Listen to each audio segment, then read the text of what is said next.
Hi everyone. Yeah, my name is Sunjoo Kwak. I'm professor in the Department of Public Administration at the Hanguk University of Foreign Studies. It's a great honor to serve as chair for this session entitled the European Environment Law and Institution. So today we have three wonderful speakers. Professor Bong Chul from Hanguk University of Foreign Studies. Thank you. And the Institute of EU Studies. And we have Dr. Lee Ha-Yan, also from Institute of EU Studies. And the last speaker will be Dr. Yoon from the Institute of EU Studies. So we have three excellent presentations today. The first study is entitled Regulation of Environmental Issues in the Korea-EU Trade Law. The second one is the EU's counter climate change policies and current state of Central and Eastern Europe. And Yoon will be presenting the study entitled Social Media and Niche Party Sustainability, the case of Portugal's People, Animals, Nature Party. We don't have a discussant particularly today, but we have the audience now. So I'm gonna just let the audience discuss the studies, freely. So please feel free to participate in the discussions and comments or the suggestions or whatever. So I hope this session will, be communication tool for everyone. So, okay, let's start with Professor Bong Chul's presentation. Are you ready? Yeah. Okay, thank you very much, Professor Kwak. Yes, welcome the audience to this session, this panel, and this panel is for the regulations and the policies regarding the environment in the stage of European Union and the European area. Right. Sorry, don't you have a slide or something? PPT or? All right. Yeah. So I just started my presentation, Professor. Yeah, I'm sorry. Yeah, sorry to interrupt. All right.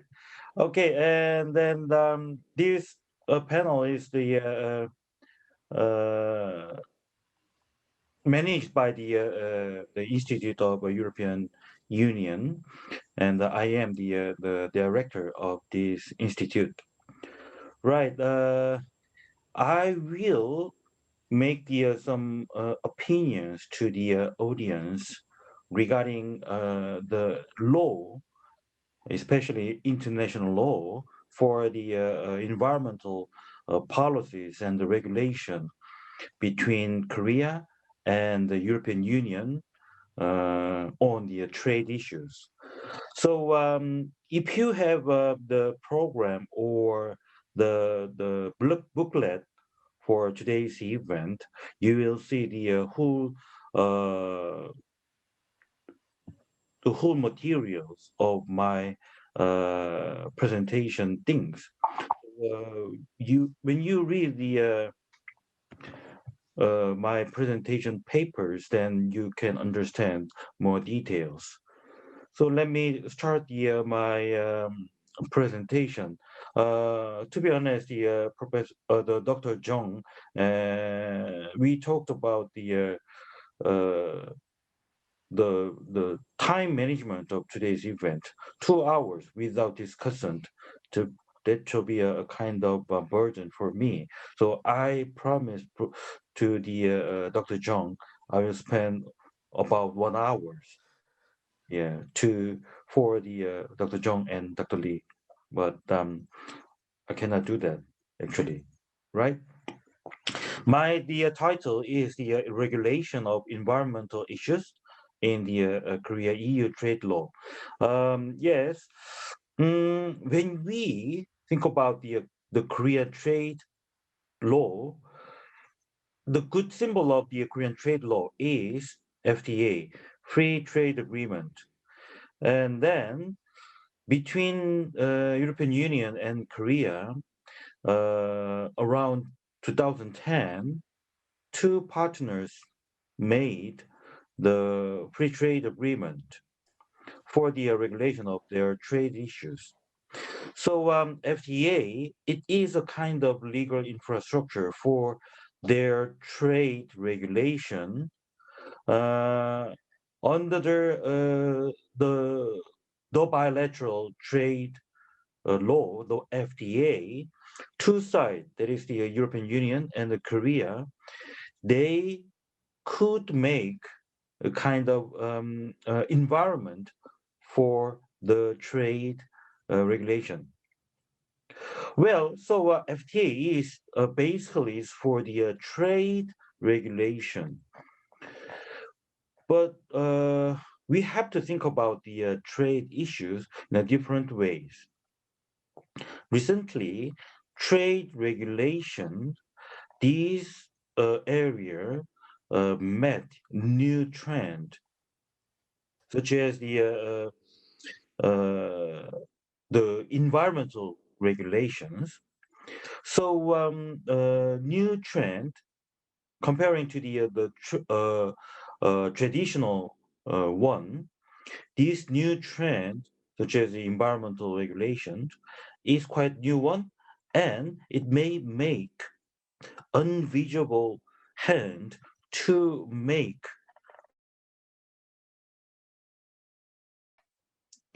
in the long history of trade law after the Second World War, WTO system, and also can you hear me?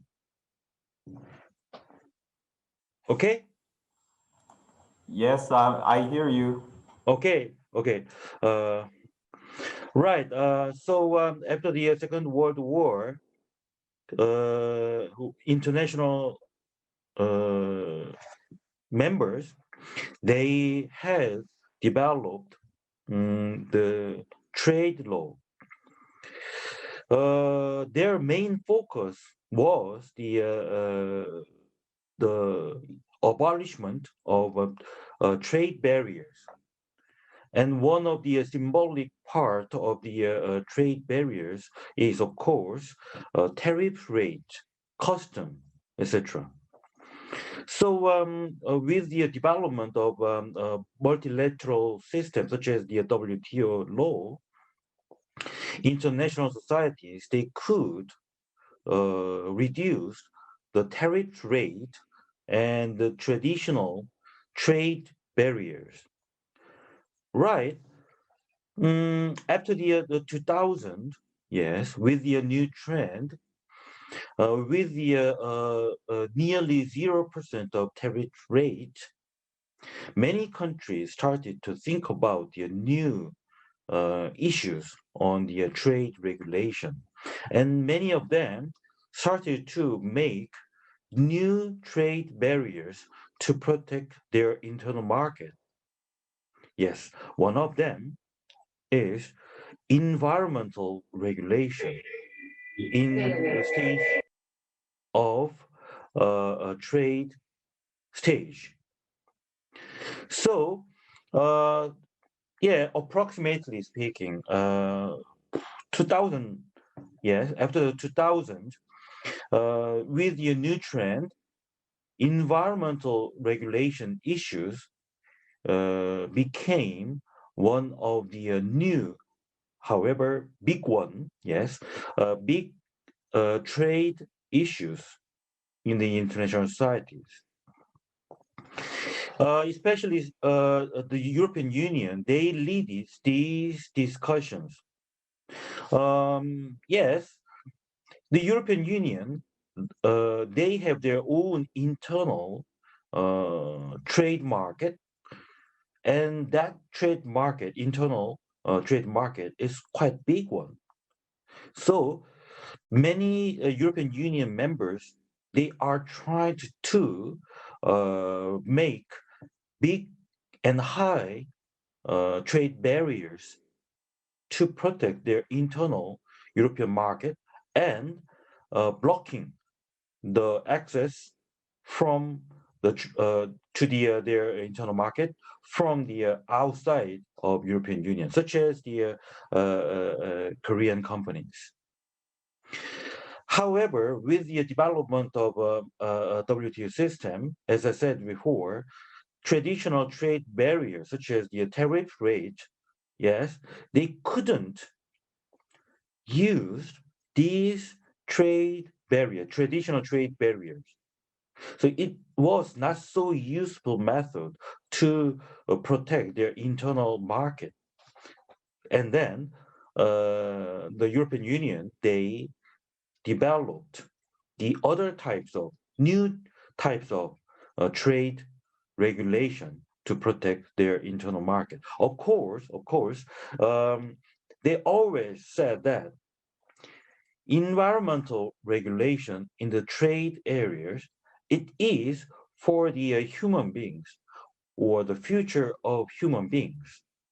However, in practice, in many cases, environmental standard or environmental regulation in the trade areas, yes, in practice, many partners, they tried to use these regulation system to protect their internal market. So yes, when the Korea and the European Union, when they make FTA, the bilateral free trade agreement, for their regulation of their trade issues, yes, the two partners, they established these new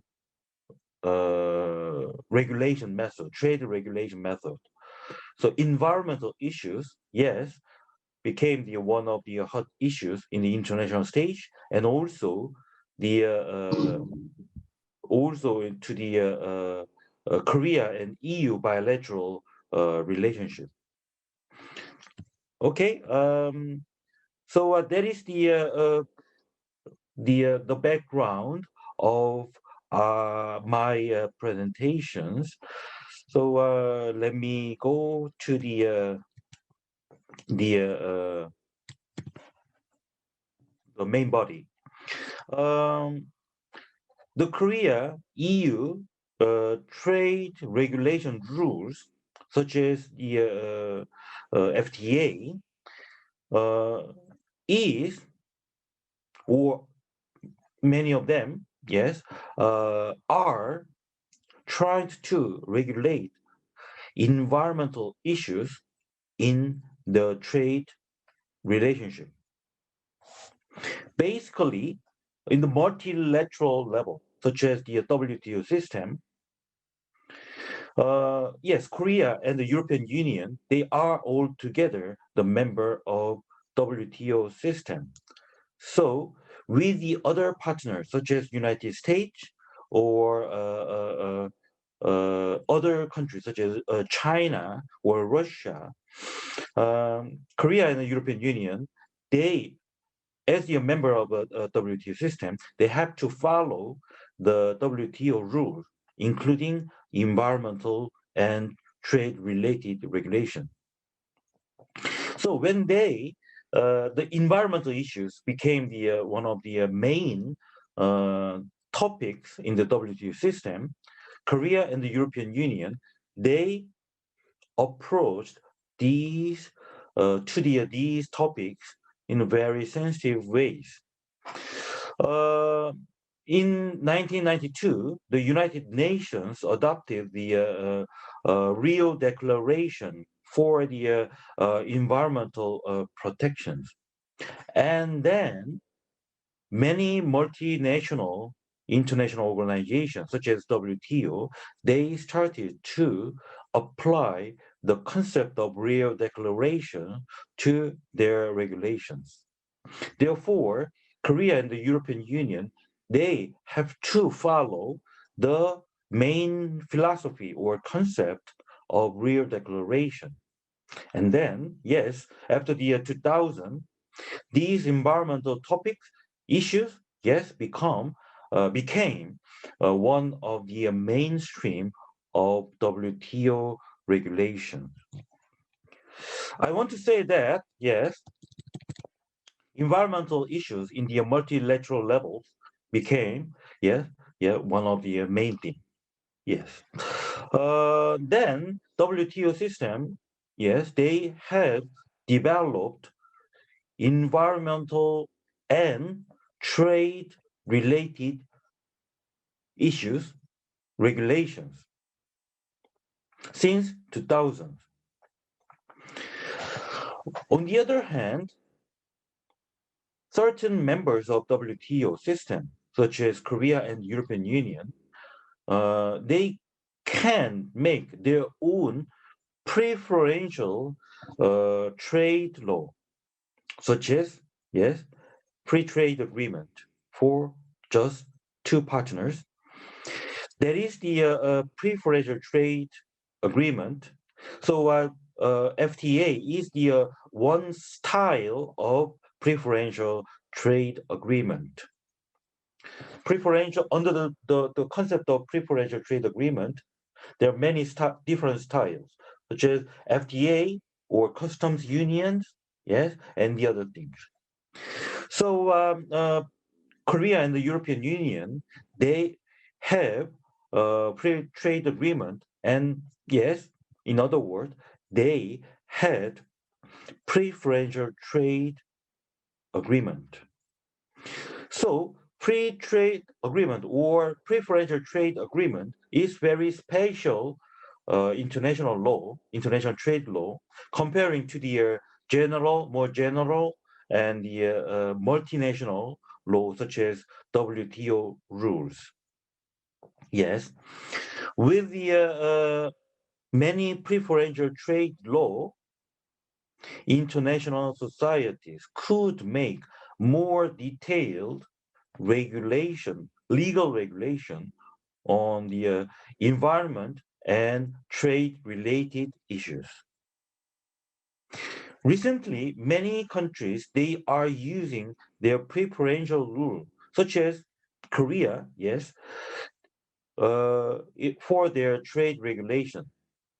And also, regarding environmental issues, yes, they can make more detailed provisions and articles to regulate environmental and trade-related issues in their preferential trade agreement, rather than the WTO general trade law. Okay, let's move on to the other side. Between Korea and the European Union, yes, they have many different many different styles of international trade law. Yes, for example, WTO system. Yeah, two side partners are all together the member of the WTO system. So WTO agreement are also one of the main trade law for two partners. Secondly, Korea and the European Union, they have their own bilateral or preferential trade law, such as free trade agreement. Korea-EU FTA is the good symbol of this type. The third category is quite special. Korea and one of the European Union members, such as Czech Republic and the Poland and France and my favorite, Portugal, yeah, and Bulgaria. These each different European Union member countries can make their own trade law with Korea. That is, Korea, Bulgarian trade law. It's only for the two countries, not for the whole European Union member countries. So this is the third categories for the international trade law for the Korea and the European Union. Then you may make some questions regarding the relationship among the three different categories. Yes, WTO agreements are very general and the multilateral rules, yes, and the preferential law such as the FTA between Korea and the European Union is more special comparing to the WTO rule. What about the two bilateral law among the Korea and one of the European Union, such as Poland? Yes, it is more special law comparing to the Korea EU FTA. So their target of the application of these rules is very narrow comparing to the other two different categories. And also, one of the European Union members, they have to follow the internal European Union rules when they make international law with the third country. Therefore, when the Poland, when they want to make the bilateral trade law with Korea, they have to follow it's kind of the legal umbrella under the European Union law. Okay. So in practice, Korea-Polish relationship bilateral rules are normally regulate quite detailed point under the legal tools of Korea-European Union relations law. Okay, let's move on to the other side. Therefore, conclusively speaking, we can say that Korea and the European Union, they have three different types of trade law. Bottom, general rule is the WTO rules and the other multilateral trade law. And the second one is Korea, EU, bilateral or preferential trade law, such as Korea, EU, FTA. And the third category is Korea and one of the European Union members bilateral trade law. It is very detailed regulations under the umbrella of two other the rules. So I want to call these situations as the multi-layered legal system regarding the Korea-EU trade relationship. Okay, let's skip the details on the explanations. Okay, let's move on to the environmental issues and the related issues. Yes, when the Korea EU FTA, when we check the provisions of the Korea and EU FTAs, we can see some special chapters on the sustainable development. Sustainable development, this concept was made by the United Nations in the late of 1980s and the early of 1990s. And then with the millennium seasons, yes, the United Nations and the other international organizations, they opened their eyes to these concepts. Since 2000, with United Nations, many international organizations, such as WTO, these organizations started to use the concept sustainable development. The concept is quite complicated, but let me explain this concept very briefly. The sustainable development needs three factors. One is the human beings, and the other one is social need, and the other one, environment. So three different factors, they combined together, and these combined concept can be used for the other sector, other field, such as economic cooperation and trade. After the millennium, United Nations, they officially mentioned about the sustainable development concept for their whole long-term plan. And they announced the agenda for the sustainable development. And then, with the agenda, they made the sustainable development goal. We call that goal as the SDG, Sustainable Development Goal. So SDG is a kind of propaganda of the United Nations for the environmental issues and human beings and what was that? Social need.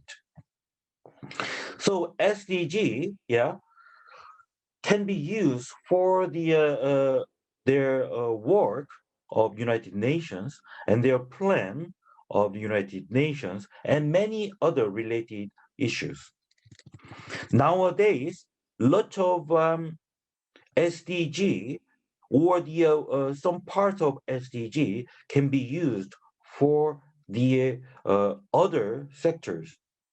Even WTO system, they are using the SDG concept for the trade regulations in the international societies. Right. So some of the SDGs can be related to the trade issues, and I explained about the details on these papers. And then move on to the other part. Yes. So SDGs are related to the human beings and the social needs and the environment. Then sustainable development, this concept can be related to the environmental trade regulations. WTO system, they use these logics and they always use these SDG goals, some of or one of the SDG goals for their trade regulation work. Okay, so as the members of WTO system, Korea and the European Union, they have to follow the WTO regulations, including SDG related issues. Okay, let's move on to the bilateral issues, bilateral relations with the Korea and the European Union.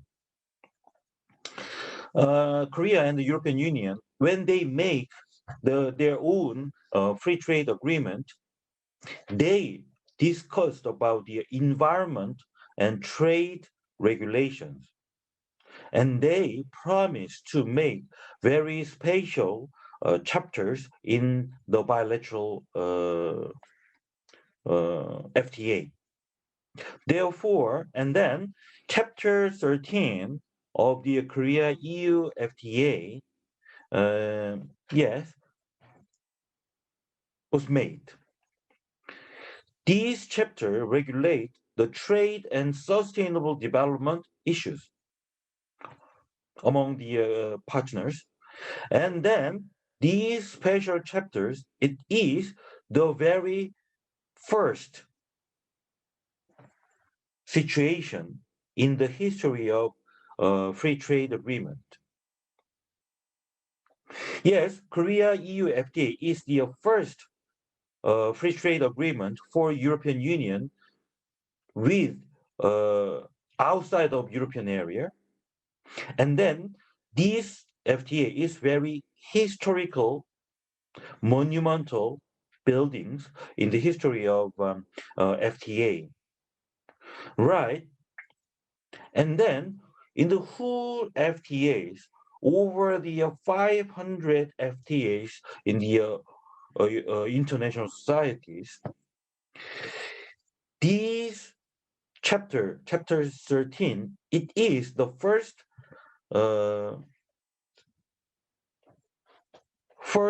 chapter which directly treat the sustainable development and trade issues. In these chapters, two partners mentioned about environmental issues many times.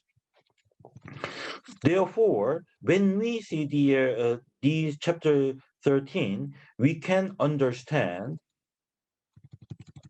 their ideas for the environmental and trade related regulations. So this table is the chapter 13, yes, the titles of the articles in the chapter 13. Trade and sustainable development in these FTAs. So this chapter consists of the around 16 articles with annexes. So in this chapter, they provided the categories and the boundaries of their regulations and the relationship with the multinational environmental agreement, such as the Rio Declaration and the other things. And then, yes, many environmental related rules, especially in the relation to the trade issues. The main theme of this article is that Korea and the European Union, they promised not to make serious environmental regulations for their trade. Yes, I said that environmental regulation can be used. There's big possibility. The environmental regulation can be used as the legal blocking or barriers method to protect their internal market. So European Union or Korea can make very higher level of environmental regulation to their trade activities. In that case, many trade activities can be blocked. So environmental regulation, yes, can be used as the obstacles for the free trade activities. So two partners, Korea and the European Union, they agreed not to make these serious environmental regulations. However, they agreed that they must follow the concept of sustainable development. So they agreed not to make serious environmental regulation, but they have to follow sustainable development concept when they regulate their trade issues.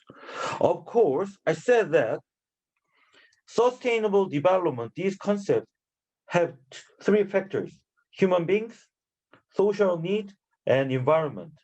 Therefore, except environment, other types of social need can be a part of the categories of sustainable development concept.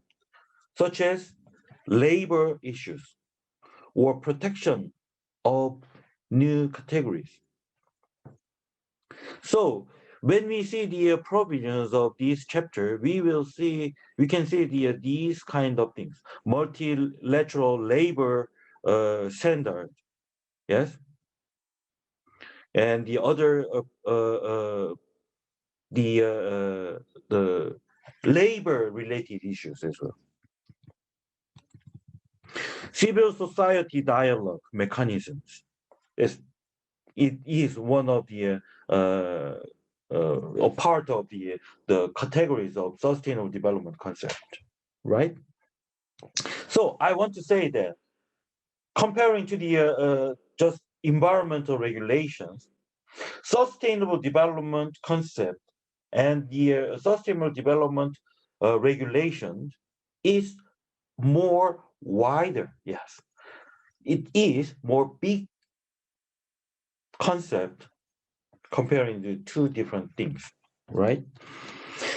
And then after the Korea-EU FTA, many FTAs of European Union with third countries, especially Asian countries such as Korea, China, yeah, and the other one, started to have these similar chapters. This year, Korea and the United Kingdom, yeah, after the Brexit, which means the exit from the membership of European Union, of UK, United Kingdom, they launched the bilateral FTA with Korea, replacing the Korea-EU FTA. Therefore, between Korea and the United Kingdom, two bilateral trade issues can be regulated by Korea-UK FTA, not Korea-EU FTA anymore. And also, Korea-UK FTA, these new FTA also has these sustainable development chapters, like Korea-EU FTA. So I can say that Korea-EU FTA, especially regarding chapter 13, these FTA could be a model for the other FTAs. Okay, let's move on to the other one. Yes, I mentioned about the environmental issues in the trade law, and then I touched the sustainable development issues very briefly, and then we, in the last stage, we can talk about the very new scenarios that is in relation to the COVID-19 situation. Since last year, COVID-19, this virus pandemic situation has made us under the pressure. So yeah, we hope that we can make the good exit in near future. However, at the moment, we have to survive with the COVID-19 pandemic situation. What about trade issues? Yes, trade area is very bad situation. However, we have to overcome these situation. So, environment issues or sustainable development concept can be used, or the article or provision regarding these issues can be used for the overcoming the COVID-19 outbreak. Let's make a good example. The Pfizer vaccine and the what was that? AstraZeneca, the vaccines are made in United States or UK or other countries. Sometimes these vaccines can be made in the inside of Korea under the license, under the permission, legal permissions.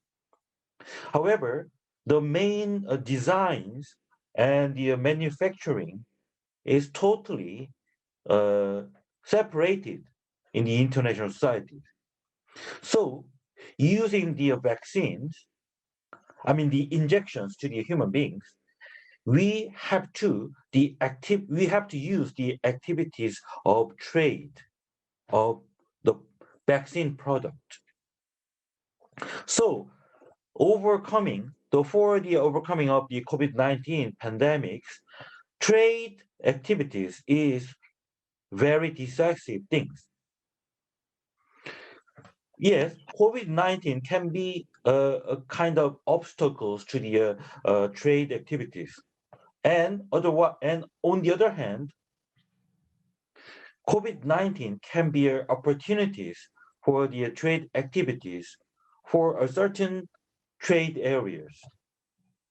Yes, when they do the trade activities or business regarding COVID-19 related sectors, such as vaccine product, then we have to consider these points: environmental regulation or sustainable development regulation.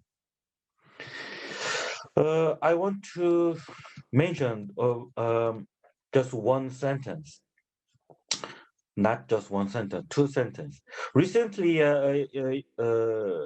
developed countries tried to enjoy the power of vaccines just for themselves, abandoning the developing countries. But it is not harmonized with the concept of sustainable development. It is not harmonized with the concept of human beings and the social need, I mean international social need, and the environment. Therefore, using this concept, we have to harmonize the survival issues of the developed world and developing world together. Yes, it is quite a long-term view point, but yes, this for the bright future of the international societies, we have to. I have to mention this point as well. Okay. Yes, over the 5:40. Yes, I try to do my best to use the times. Okay, thank you very much.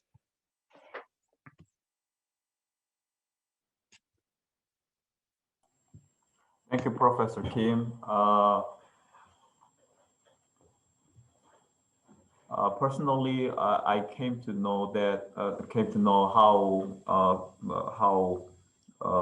environmental international law work between Korea and EU, and you provided us with a nice overview of the structure and contents of international trade laws that I'm not familiar with. So I hope other participants understood that way. We have two more speakers, so we're gonna let the speakers present their study first, and then we are gonna have a discussion. Okay. Okay. So the next speaker is Dr. Lee Ha-yan. Yeah, please. Thank you. Okay, hello everyone. I'm Yann Lee. It's very honored to invite me to this wonderful seminar. Actually, I saw the opening ceremony on the seminar on YouTube, Pacha-mama. Is it right?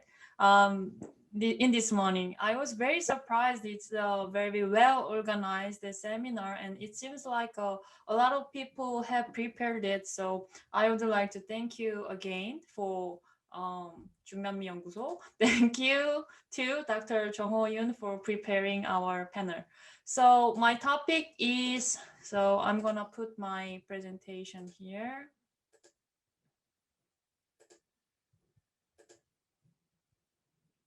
Can you see my presentation? No? Okay. My topic is the EU's counter climate change policies and current status of Central and Eastern Europe countries. Today, I would like to examine the environmental policy of the European Union. Yeah. Oh, sorry.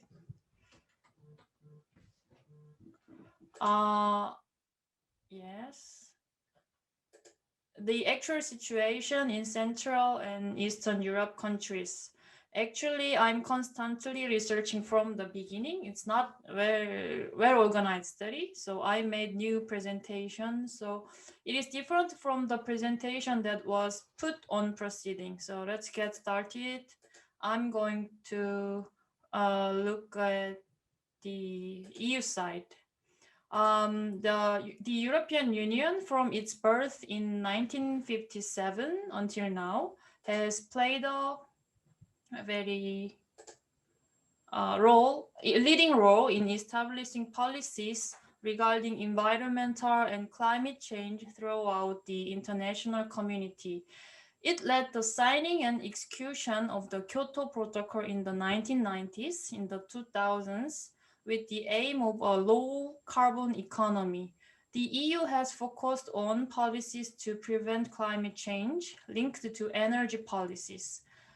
In addition, the world's first carbon emission trading system, known as ETS, may you heard about this word many times, not BTS, ETS, was implemented in 2005 and broke the link between economic growth inevitably and carbon emissions.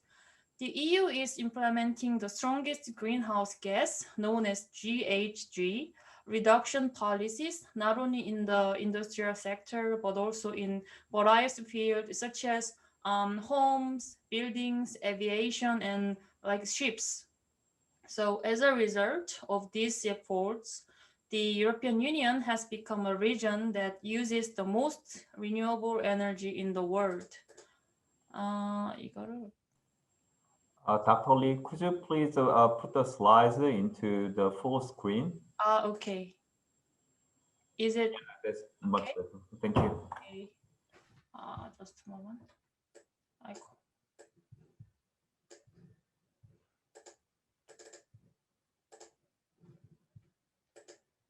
Is it right? Okay. So the European Union played a major role in the Paris Agreement too. The Paris Agreement finally concluded negotiation on establishing a new climate change response system that will replace the Kyoto Protocol that has been in place for the past several years. So this agreement represents that all countries around the world have pledged to reduce greenhouse gas emission from 2020 onwards. The Paris Agreement is evaluated as a breakthrough agreement in terms of content. First, as a long-term goal to be pursued by international community. It proposes to limit global warming to below 2 degrees Celsius, preferably to 1.5 degrees Celsius, compared to pre-industrial levels. In addition, both developed and underdeveloped countries around the world have agreed to voluntarily make efforts to achieve the goal of reducing greenhouse gas emissions. In addition, each country agreed to raise its goal to reduce greenhouse gas emission every 5 years to suit their level and situation. To support this, the international community has agreed to check the progress of reduction efforts every 5 years, and developed countries will prepare financial resources to help support underdeveloped countries' response to climate change. So the fact that not only advanced regions such as the United States, Europe, and Japan, or something, Korea, which have been actively engaged in efforts to respond to climate change, but also developing countries are agreed to sign the Paris Agreement. Agreement shows that most countries around the world share in the seriousness of climate change and the urgency of response. The EU has recognized the necessity of responding to climate change ahead of any country or region in the world. So, and EU has reflected and implemented its policy. Many climate change policies introduced and promoted by the EU have been exemplary and references for many other countries. In addition, whenever international negotiations on the new climate system have reached a dead end, they have been supportive and helped create breakthroughs via behind the scenes negotiations. So that is why this is Miguel Arias Canete, European Commissioner for Energy and Climate Action. He mentioned like this deal is a major win for global community, and we should take pride as an European. He proudly declared shortly after the Paris Agreement was signed. The climate policy of the EU has continuously evolved and developed over the past 20 years. First, a basic policy direction for a specific field was established, and transitional policies were established and implemented accordingly. After that, an interim review of the performance for a set period of time was conducted. The EU level mid to long-term policy goals are set based on this, and specific action strategies and policies are subsequently developed for member states to implement. In the process of implementing this developed policy, the EU Commission and the European Parliament are conducting periodic inspection to supplement, modify, and strengthen the necessary parts. Through this process, the EU has the most robust climate policies in the world. This was possible because the EU Commission has maintained its political will and policy judgments on climate change over the past 20 years. According to the Eurobarometer polls, this is from one of EU Institute of EU. About 92% of EU citizens recognize the seriousness of climate change, and it is a matter of great public interest. It is a very important thing. So what is the international direction of the EU climate change policy? It is very clear. The EU is insisting that climate change is an urgent task that may endanger the survival of the world, and that the world must take action right now to prevent the imminent global risk of catastrophe. And they also insist that developed countries, underdeveloped countries, and developing countries should all try to accomplish this hand in hand. And they claim that advanced countries, including those in the EU, must play a role in leading the world's efforts to respond to climate change based on their historical responsibility for greenhouse gas emissions that have been taking place since industrialization and technology, and the fact that they have better resources to do compared to developing countries. However, it is certain that the EU climate change policy does not consist solely of a pure idealistic sense of duty. In other words, the ultimate goal of the EU is to convert to a low carbon economy by dominating the relevant market and technologies, creating new jobs, and securing industrial competitiveness as a first mover, the social, economic, and environmental change by climate change. To this end, the EU is actively making efforts to transform the industrial structure into a low carbon economy and develop technologies to reduce greenhouse gases, switch to society with high climate adaptability, and recognize the eco-friendly transport system. In addition, it aims to relieve urgently in external energy markets such as Russia and secure energy sovereignty by maximizing energy efficiency through expanding the use of renewable energy and reducing energy consumption away from dependence of fossil fuels. Another surprising factor, I think, about the EU's climate change policy is that all members, about 27 members, states from different social, economic, and historical backgrounds they share the same goals and are moving in a single direction. Currently, all member states each bear their own burden to achieve the EU goal to reduce GHG emissions. Of course, there are some disagreements about the direction and speed of climate policy between Western countries and Eastern European countries.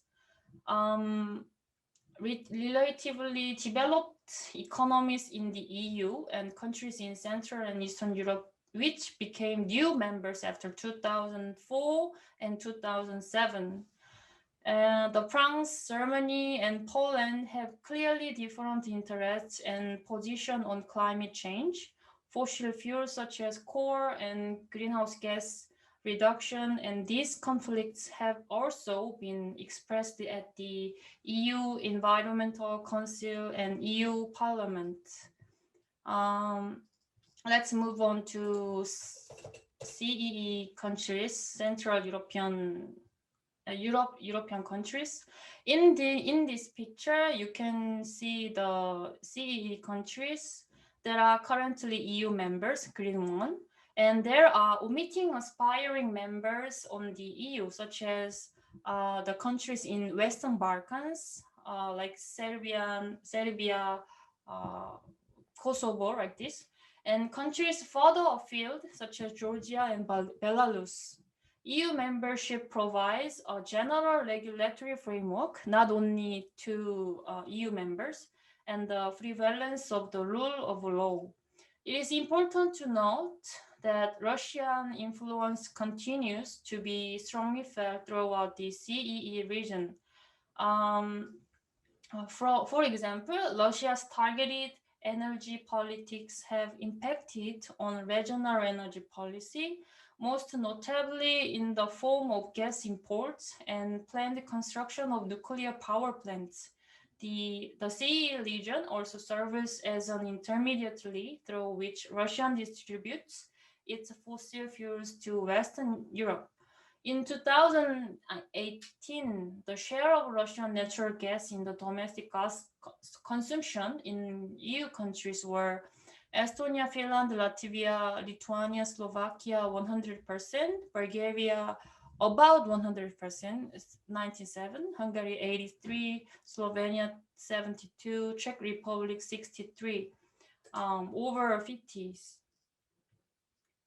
Energy, so it is very big issues and big problem between Russia and CEE countries and Western Europe also.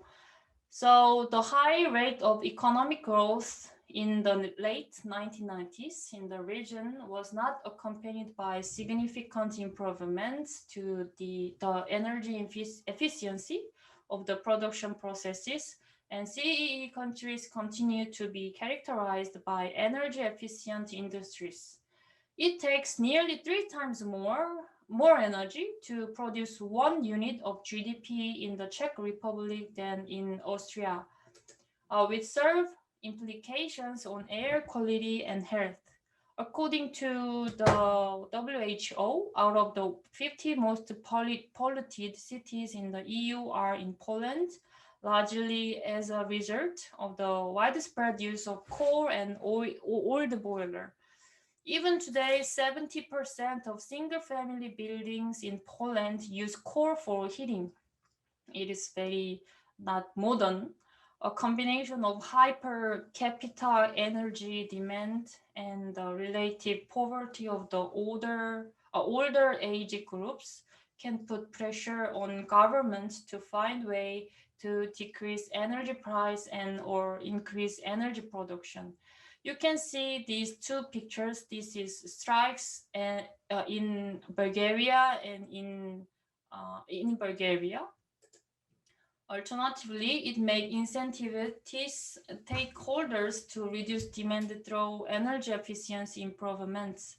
In most CEE countries, the ability to keep household energy price low plays a central role in gaining political power because politicians and the incumbent energy companies have successfully dominated the public discourse. As such, the commonly held view is that local fossil fuel and conventional energy production will guarantee cheap energy for households, and renewable energy is significantly more expensive. Securing safe supply of energy requires overcapacity, huge reserves, and a good relationship with Russia as the historic energy provider of the region. So as a result of this, CEE countries have set comparatively low targets for both energy efficiency and renewable energy. These are well below the fiscal and economic potential of the available technologies. Climate change adaptation policies are long behind the rest of Europe, while the population in the CEE region is largely aware of climate change and its effect. Air quality receives more attention due to widespread and immediate health concern. So the public pressure on governments is focused on measures to improve air quality rather than action on climate change, resulting in relatively low levels of climate ambition in the both CEE countries is in comparison to other EU countries. You can see electricity generation by source, by countries. Here, Croatia, Lithuania, Latvia, Poland. So the rapid expansion in the market for renewable technologies globally over the last decade has created new economically viable opportunities which the CEE region can capitalize on. Let's look overall context of CEE countries. CEE countries have generally been slightly later to invest in renewable technologies compared to other EU member states due to national energy policy, relatively low electricity prices, surprisingly very low, and a lack of capital and market investors. However, in many cases, this delayed uptake has proven to be a late more advantage as it has resulted in more efficient, lower cost, new generation technologies becoming available. Although the carbon emission intensity of electricity generation is lower in the CEE region than the EU average. So in a few countries such as Poland and Estonia, it is 3 times higher. This provides a significant challenge to climate target. Let's look at 2020 renewable energy target in CEE countries. The proportion of fossil fuels in the energy mix needs to decline and renewable increase as agreed in the EU Renewable Energy Directive. However, nuclear power is also significant in the region, and there are planned large investments in nuclear generation in the near future, such as in Slovakia, Hungary, Bulgaria, and the Czech Republic. Nuclear power plants in one country can have an impact on the region's energy mix through interconnection. For example, the Belarus nuclear power plant shaped the energy mix in the Baltic countries. CEE countries' progress towards meeting EU 2020 renewable target has been variable. Although Romania has relatively little wind and solar power generation, large hydropower capacity has enabled the country to meet its 2020 target. In contrast, in Poland, which has been historically dependent on cheap domestic coal for power, the deployment of renewable technologies has been very slow, and the country was struggled to reach its 2020 renewable targets. So they made the renewable target by 2030. Significant new renewable capacity will need to be installed in all CE countries in order to meet the binding target of the listed 32% of renewable energy by 2030. So in order to meet the new targets, all EU member states are required to establish integrated national energy and climate plans, it known as NECP s, covering the 10-year period starting from 2021 to 2030. So using a common template, these plans will detail how each country seeks to address the 5 dimensions of the energy union, including energy efficiency and decarbonization of their economy. Each member state will also need to develop a national long-term strategy that is consistent with the NECPs. The key questions are how ambitious will NECPs be and how effectively will national policies on renewable energy work to deliver on them. One other key factor is shift in EU policy away from recognizing biomass, largely in the form of firewood, as a renewable resources. Under the new Renewable Energy Directive, after 2020, these resources will no longer be fully classified as renewables. CE countries that have a high proportion of solid biomass in their energy generation mix will need to increase support to other renewable sources such as solar, wind, geothermal, or in certain case, biogas to biomethane. Let's look renewable energy in Romania and Bulgaria. The potential for renewable energy technologies differs in each CEE countries, particularly in regard to climate and natural conditions.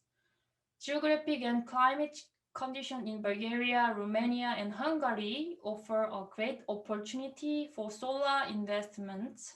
In these countries, solar irradiation and therefore the yearly potential sum of electricity generation from a 1 kilowatt photovoltaic solar configuration is approximately 1.5 times greater than that of Germany or the UK. Actually, when I was in Bulgaria, I worked a translator in solar company, Korean solar company, LGCNS. So it was a very big boom, and Bulgaria had a fund from the EU. So many Korean companies invested for solar system. Nonetheless, the utilization of solar energy is low or moderate compared to its huge potential. Solar PV capacity per inhabitant in the CEE region falls well below the Western European average.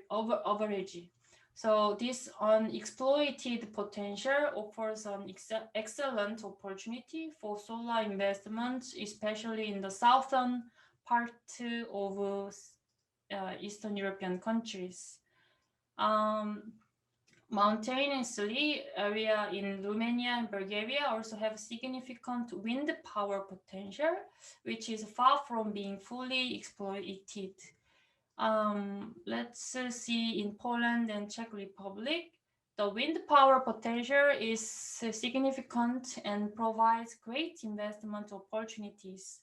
The most suited area are northern part of Poland and Lithuania, both onshore and offshore wind farms.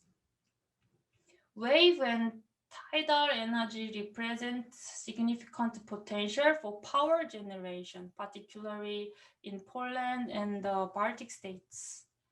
Poland is core country. Over 80% of its electricity comes from either coal or lignite. So by 2017, renewables accounted for about 14%, not 40, 14% of electricity generation, mostly from wind energy. Let's see the case of Hungary. You can see the map of Europe, and this is Hungary. Hungary, they are excellent condition. They have excellent condition for geothermal energy production in several sea countries, such as Hungary. The Hungarian government intends to stimulate investment in this sector as part of its energy policy. You can see this map of Hungary. You can the Celsius a depth of 100 meter, the temperature can reach or even exceed 60 Celsius degree. It's very high. And then let's see the microgrid smart system energy storage. Electricity grid operates are increasingly turning towards more flexible resources and low-cost renewable energy options like wind and solar. The transformation of energy generation system requires changes to the structure and operation of electricity transmission and distribution network. These processes trigger decentralization in the electricity grid and support the development of microgrid and energy storage. Significantly improving energy storage is an urgent challenge to facilitate new, more decentralized and smarter grid. So renewable energy from solar and renewable source of energy will become more and more prominent in the global energy generation in the coming years. It is a very clear thing. This follows from the declining state of the nature environment and the growing energy intensity of many industries. Higher consumption of energy is also driven by the global population growth and the need to provide decent living standards around the world. So renewable energy from solar and wind power can improve CEE countries and energy safety also. However, taking into account the identified barriers, legal, financial impacts on the nature environment. So the role of these sources of energy in CEE countries' energy mix must not be overestimated, and any actions taken in this area should be proceeded by comprehensive analysis. So this is my presentation. Thank you for your attention. Thank you, Dr. Lee. Personally, your study was very interesting because of, I'm a person who is studying public policy. So you have provided a list of policy practices that are being implemented by Central and European countries. So to me, it was more familiar because it deals with public policies and energy, the environment friendly energy production practices. So thank you so much. We have the last speaker, Dr. Jung. It's been more than 1 hour, so I'd like Dr. Jung to limit your presentation to 15 to 20 minutes, please. Thank you. Hello, my name is Jung, and I'm a senior researcher at the Institute of EU Studies, HUFS. And thank you for Professor Kim and Dr. Lee's excellent and interesting presentation. And my presentation title today is Social Media and Niche Party Success, the case of the Portuguese Green Party, People, Animals, Nature, so PAN Party. And let me move on to the contents of today's presentation. My presentation consists of these 4 parts: introduction, literature review, and social media as a core, political resource, and conclusion. So my research basically started to answer these questions. What makes niche parties ultimately succeed? And under what conditions they can be sustained and even develop or fail? So this study tries to partially answer these questions by studying the case of PAN Party, Portuguese Green Party, which is a newly emerging Portuguese political party. And it was founded in 2009, and it has successfully become the 6th largest political force in Portugal in the 2015 and 2019 legislative elections. So PAN focuses on these main issues. They politicize green politics based on environmentalism and ecological justice. And also, it's very interesting that they focus on animal rights and animal welfare. They are very specialized issue area. And PAN eventually won 1 seat in 2005 legislative elections out of 230 seats in the assembly. And they also won 4 seats in 2019 national legislative election as well. And they also won 1 seat in the European Parliament in 2019. So many scholars, in previous studies, many scholars have focused on under what conditions these niche parties succeed or are sustained. And they explain focusing heavily on exogenous factors such as the mainstream parties' position shift or institutional changes, etc., etc. However, in my study, I would like to focus more on endogenous factors of party success or sustainability. And I argue that the PAN party has effectively taken advantage of social media, the use of social media, and which is considered a core political resource in in our times.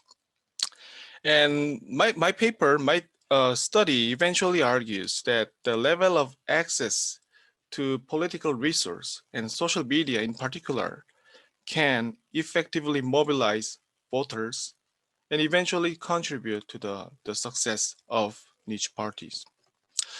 So literature review part is most boring part in the presentation. So I will I will not skip, but I will explain as simple as I can. So niche parties actually differ from the mainstream parties, not only in their programs, but also in their roles in political institutions or various strategies in elections, and the ways in which they are assessed by voters. And in this regard, Adams et al. Simply defined the niche parties as ones based on non-centrist ideologies. In other words, whether it be a radical left or radical right, the niche parties should be based on non-centrist ideologies. And Megwit here, she's the one of the leading scholars in the party competitions, and she conceptualized niche parties more systematically, and she suggested three fundamental types, no, characteristics of niche parties. First, niche parties reject the conventional class-oriented politics. In other words, it implies that niche parties embrace the materialist values. And second, the issues politicized by niche parties are new and do not precisely coincide with the existent left-right lines. And finally, the niche parties are often perceived as single-issue parties, but not all niche parties are single-issue parties, but in general, niche parties tend to be single-issue parties. So according to Wagner, he's also the leading scholar in this issue, and he defined the niche party as parties that compete primarily on small number of non-economic issues. It means also implies the post-materialist values. So there are various examples of such niche parties. The representative examples are green parties, ethno-territorial parties, and radical right parties. And also, Adams et al. Identified Green, Radical Right, and Communist Party as exemplary types of niche parties. So many scholars also examined what makes, what factors actually makes niche parties succeed or fail. And conventionally, so institutional approaches have been widely employed to account for what makes niche parties succeed, such as institutional changes or electoral system, forms of government, and constitutional structure. But yeah, I'll skip these explanations because due to the time constraint. And Megwit argues that these institutional approaches cannot explain two important things: variation in the electoral success across a party's lifetime and a variation in the electoral success across parties in one country. So Megwit suggested an alternative approach, which is called PSO theory, positions, alliance, and ownership theory. Let me briefly explain this one. So she argues that the fate of niche party depends heavily on the mainstream party's policy shifts or strategies. For example, if mainstream parties take dismissive strategies, the issue salience will decrease and there will be no movement in terms of issue position and issue ownership. There will be no effect on the issue ownership. So the niche party electoral support will decrease. And if the mainstream parties take accommodative strategies, issue salience will increase and issue position will converge. But the issue ownership that issues that each party already had will transfer to the mainstream party. So each party electoral support will decrease.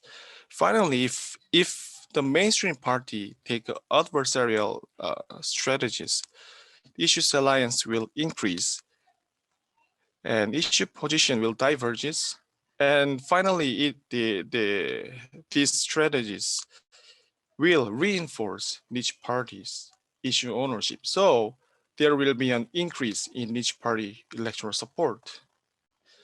So mainstream parties have played a pivotal role have a great power and pivotal role in determining the fate of niche parties than previously recognized. However, I personally believe that these exogenous factors, the accounts for the accounts of exogenous factors, failed to properly capture the dynamics of endogenous factors that might lead to the niche party success, including active strategies, selections, and institutional renovation or political resources, or their efforts at the party themselves, niche party themselves. So I suggest that each party can succeed through increased access to political resource or party resource. And I particularly take closer look at the Pan's case and shows how social media is a core political resource facilitated to electoral success of party and party success of this Portuguese niche party. So I also briefly examine the history, issues, and growth of PAN. This is the general timeline, historical timeline of PAN, and it was created in 2009 in the name of PPA, and it changed its name to PAN, but the meaning was same. And in 2011 election, PAN had around 1% of the votes and became the 7th largest political force in Portugal, but they had no seat at that time. In 2015, PAN had 1.4% of the votes and won 1 seat in the assembly. And 2019, PAN had 3.3% of the votes and won 4 seats in the assembly. And I personally evaluate these achievements as a remarkable success or remarkable achievements because these results were achieved only in a very short period of time since its founding. These success was made just within 10 years since its founding. So these are the declaration of principles of the PAN party, and I stated here, but I will skip this part. And also I introduced the manifesto of PAN, and I will also skip this part as well. And as I said before, I postulate social media exposure or social media coverage can be a core political resource that might lead to the party sustainability or party survival or party success. So political resources generally referred to not only material resources such as funds and financial resources, but also political leadership or active politicians and media attention or media coverage. In particularly, media coverage is very, very important party resource because it is a very effective vehicle through which parties can reach a more wider audience. But the problem is that each parties experience a great challenges or difficulties in gaining media exposure compared to the existing mainstream parties that can easily capture the spotlight. So I argue that social media exposure can fall into the same category as media coverage, and small parties, and not to mention the niche parties, have such chances provided by digital technology, and the internet has created an atmosphere where parties can compete in a more equal space with a relatively low cost of obtaining visibility. And I analyzed the net assets of the Portuguese parties in 2019. And these two parties are the major parties in Portugal. PSD is Socialist Democratic Party and PS is Socialist Party. And these are the biggest parties, two biggest parties in Portugal. And BE, CDSPP, PAN, and Chega, and Aliança is non-elected party, but Chega has one seat currently. And if we compare the net assets of the Portuguese parties in 2019, PAN has 286,000 euro, while PSD and PS has more than 27 million or 60 million euros. So in terms of financial resources, PAN has very, very low level of party resource. Electoral budget for the 2019 election also demonstrate that PAN has a very, very limited source of financial resources or funds. And in terms of media coverage, this means that traditional media coverage, such as newspaper or media coverage of Portuguese political parties in 2015, if we look at these graphs, PAN marks only 2% of total media coverages in around the 2015 Portuguese national elections. So in terms of media coverage and financial resources, PAN has very, very low level of resources, we can say that. But if we look at the Facebook or social media followers or Facebook likes, the number of likes, PAN has has more followers than PSD and other major political parties in Portugal. So based on this study, I suggest that future researchers should take into account a new form of public exposure. In other words, social media is an important variable that results in each party sustainability. And the development of digital technology has offered a more equal arena for party competition due to the relatively low cost of acquiring visibility and the impact of social media usage on the changes in voter preferences, largely in favor of small parties. For example, according to Calais and Cardinal, the more an individual uses the internet during the electoral campaign, the more dubious he will be about his vote choice, which ultimately increases the chances to vote for a small party.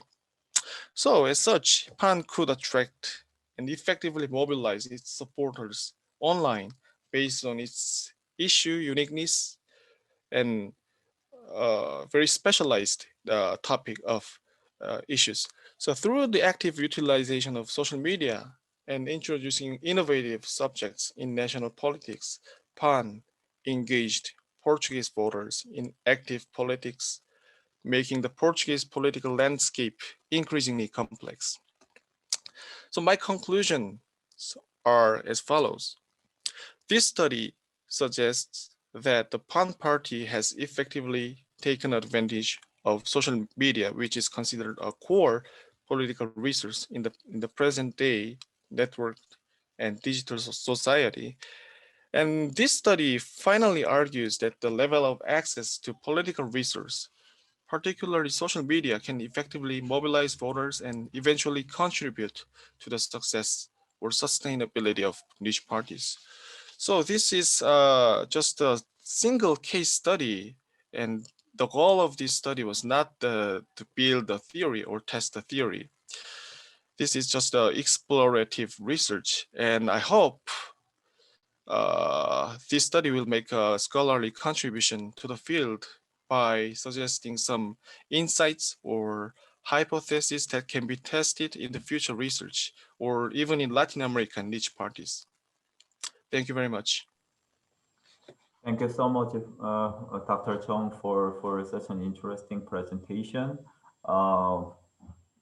I found this session interesting because it has a nice combination because Professor Bong Chul is taking a legal approach, and is that Dr. Lee has brought a policy perspective, and the last one is showing a political perspective.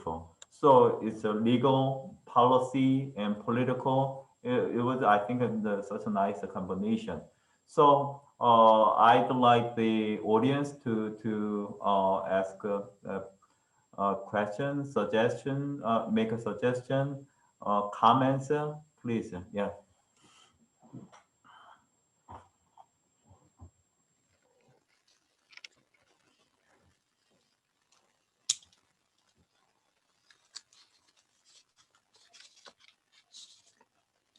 Any question?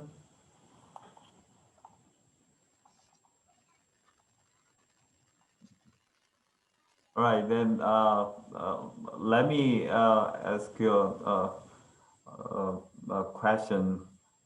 First, I found the Dr. Jung's study very interesting.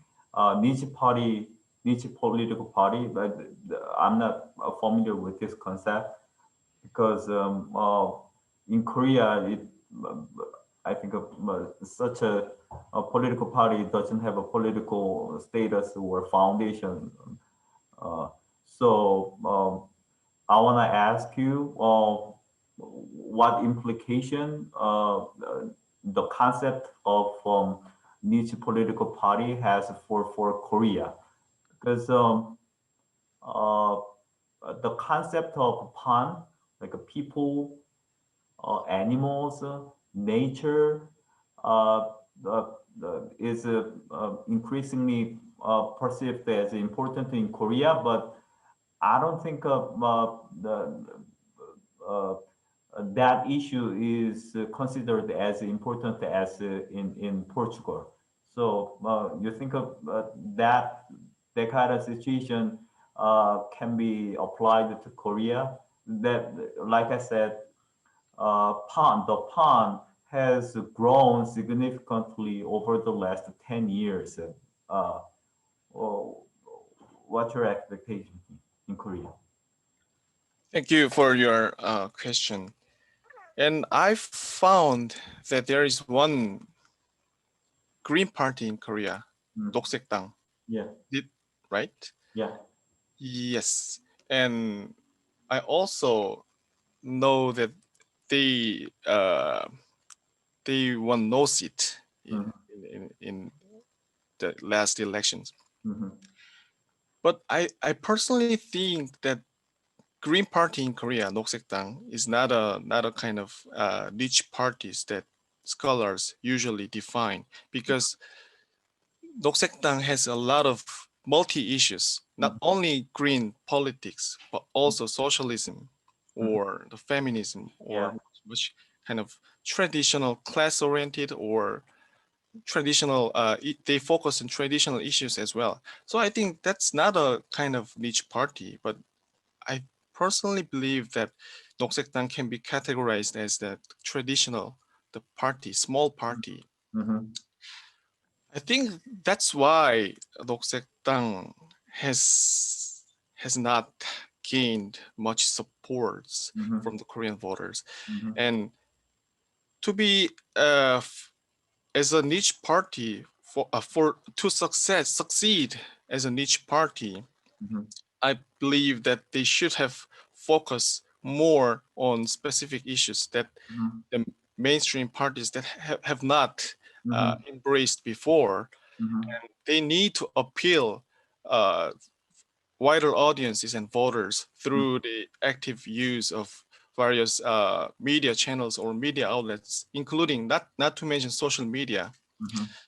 So in this So in this perspective, I don't think there is no such a niche parties in Korea, and there's no such a small parties that have tried to utilize these kind of strategies.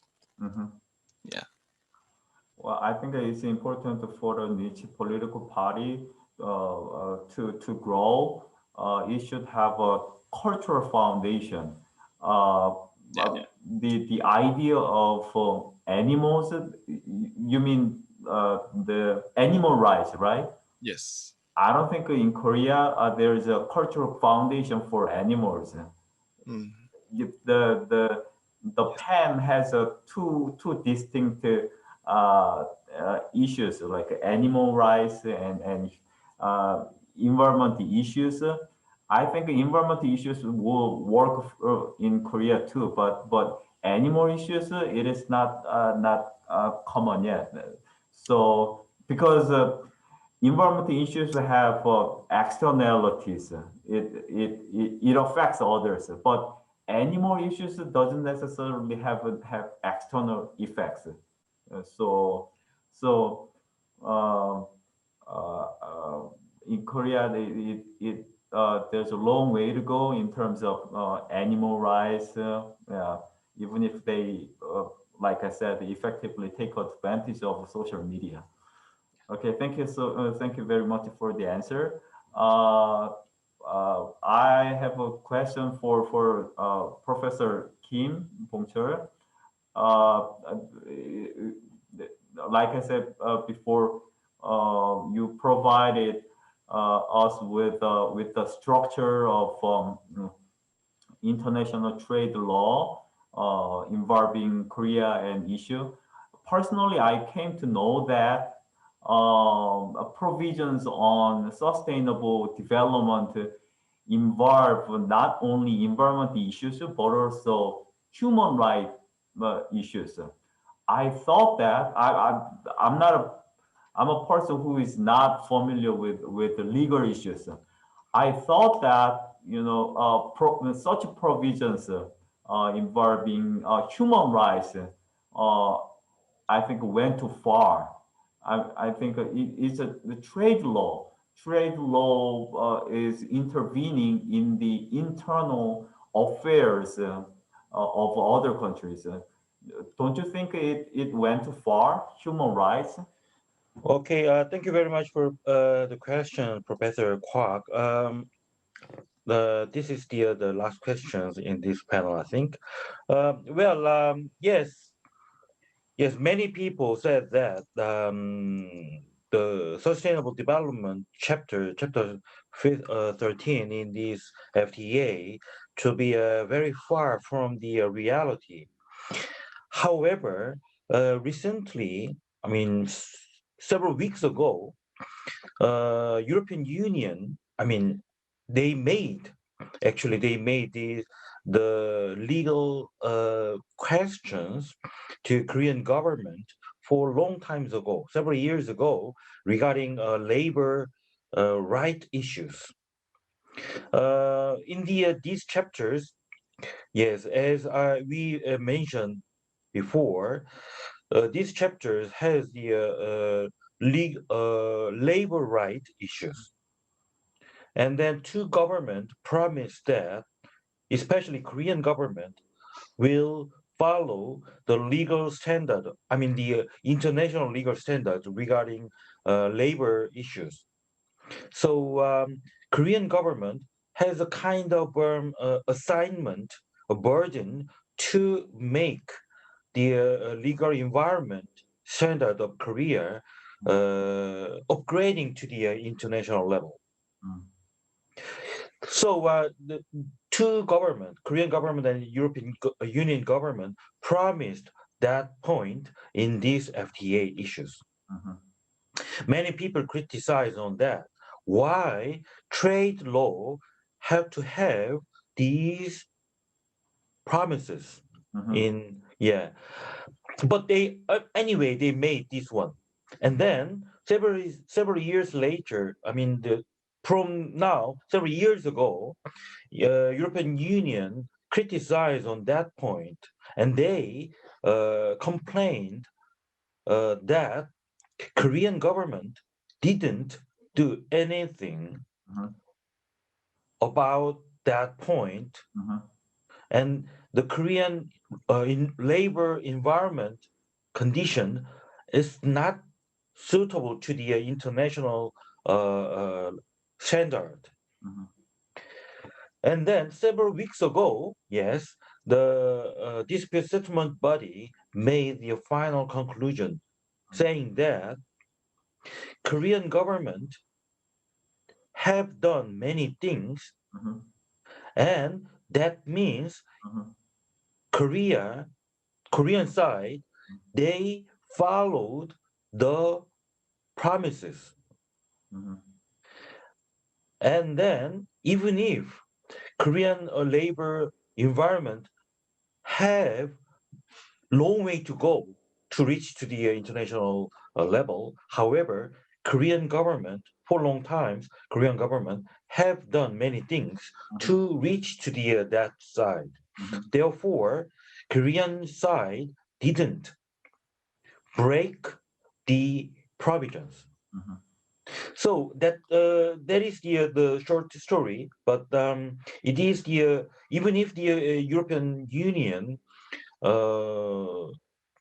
make good solution, good conclusion for that side. However, that case is the first case for the Korea and the European Union touching the to treat the labor issues or sustainable development chapter issues.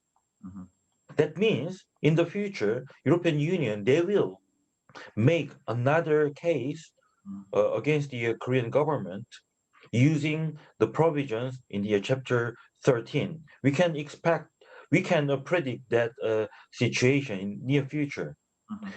So that means sustainable development chapters or the provision in this chapter is not just the beautiful series of words.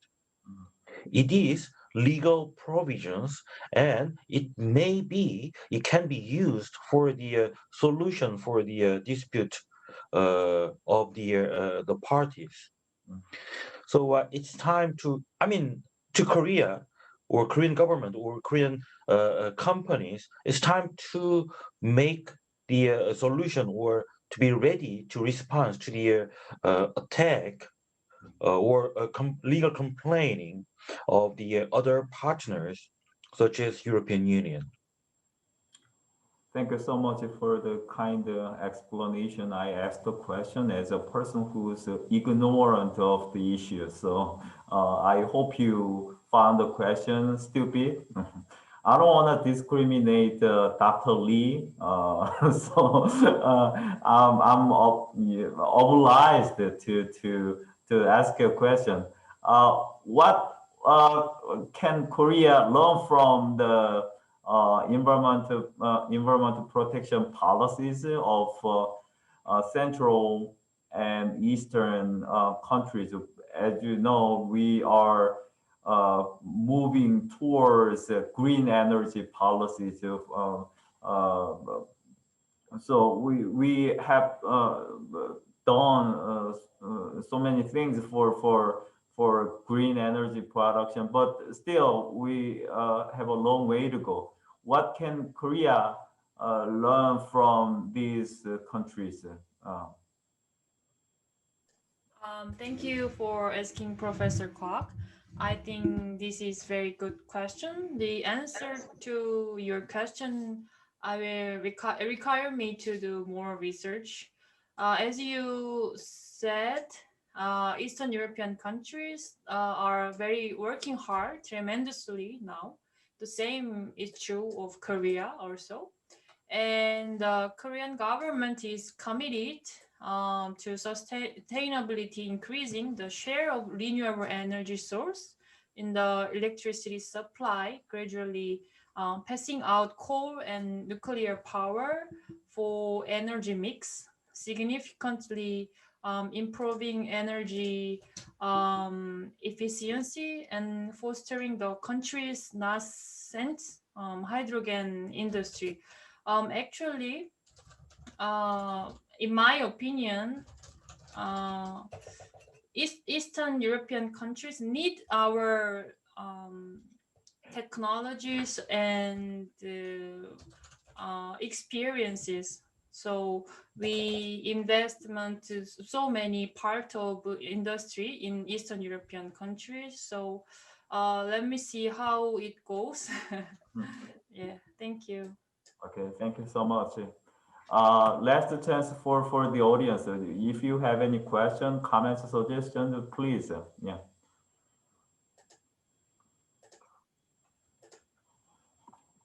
No? Okay. We are running out of time. It's been 2 hours. I'd like to express my personal gratitude for 중남미연구소 preparing for such an wonderful venue. And I want to thank the 3 speakers for the certain interesting and useful presentations. I hope we are going to have a conference or session like this in the future, near future. So, right, thank you so much. We're going to finish it here. Thank you. Thank you very much. Thank you. 고맙습니다. 감사합니다. 네.